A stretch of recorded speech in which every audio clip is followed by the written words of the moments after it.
Casares. He is the CEO of Zappo, which is a Bitcoin wallet and Bitcoin vault. Thanks for joining us today. Thank you for having me.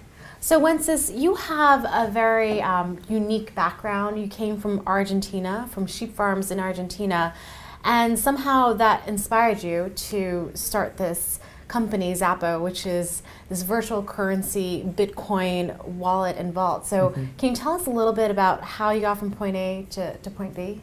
Growing up in a sheep farm in Patagonia, I saw my family lose everything 3 times in one childhood.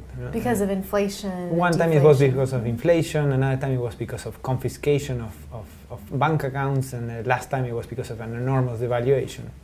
And as a family, you remember that when it happens, and it takes a long time to recover.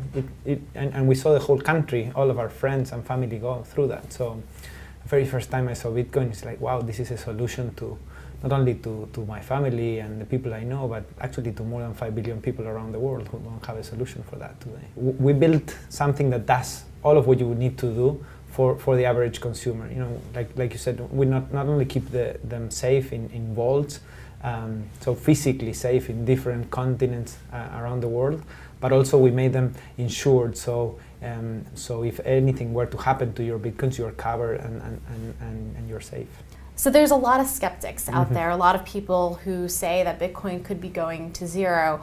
What do you think is the value of this currency? I think the big value of Bitcoin is it's the best form of a universal ledger we've ever seen. Until now, the best form of a universal ledger we've ever seen has been gold. But gold is not easy accessible to a lot of people around the world. It's not easy for them to buy it, to keep it. And today, with the proliferation of the internet, of mobile phones, when you add Bitcoin on top of that, it's probably the easiest way for someone in a country where they cannot trust their currency or they cannot trust their banks to keep the fruits of their labor. And it's something they didn't have until recently. So what type of people do you see investing in Bitcoin? I think we see 2 very different phenomena going on. In the developing world, it's average people who just want to put a significant part of their savings into Bitcoin because they trust it more than their local currency or the local banks. In the developed world is more sophisticated investors who are speculating with a very small percentage of what they have that this may be worth a lot in the future. And now you compare it a lot to gold, which in a way has been a standard for hundreds and hundreds of years. But when people are kind of considering, should I get into Bitcoin, they look at the markets on a week-to-week basis and they see the volatility. What do you think about the volatility? Is that a big risk factor for the adoption of this currency? Absolutely. I think Bitcoin for a while will remain just as volatile, incredibly volatile. How long is a while? Years. I think that for years, and until it becomes broadly adopted, it's likely to be as volatile as we've seen, and maybe even more volatile.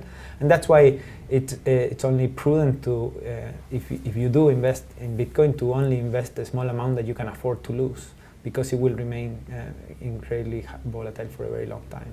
And even that volatility is still attractive, though, to people who may be in developing countries where there's a lot of inflation or deflation. So even kind of pricing in or expecting that volatility, you still think that people will find it attractive over kind of a long-term horizon? Yeah, people already do find it attractive in those places, because despite the volatility is something that you may find in a day or in a week. But so far, when you look 3-6 months in, Bitcoin has been very steadily increasing in value, and that's a better proposition to most people in those countries than having to suffer the loss in the local currency or risk it in the local bank. When it comes to Bitcoin, a lot of governments have started to wrap their heads around it and try to figure out the ways to regulate or tax it. So there's been moves by the Chinese government, by the US government, the IRS recently had a statement. What is your reaction to that? Is that a bad thing for the ecosystem, for the adoption of Bitcoin? Are you worried how people will perceive those moves? I think it's only natural. Bitcoin is emerging and it's slowly maturing, and part of that maturing process is being recognized by countries and regulated as something new, both in how we tax it and how we treat it. I think it's mostly a very positive thing. I think we're going to see ups and downs like with any other emerging technology, but I think Bitcoin is here to stay, and it makes sense that it be taxed and treated like any other. So let's make a bold call here. In 10 years, what do you think Bitcoin will be worth? One Bitcoin? Between $500,000 and $1 million.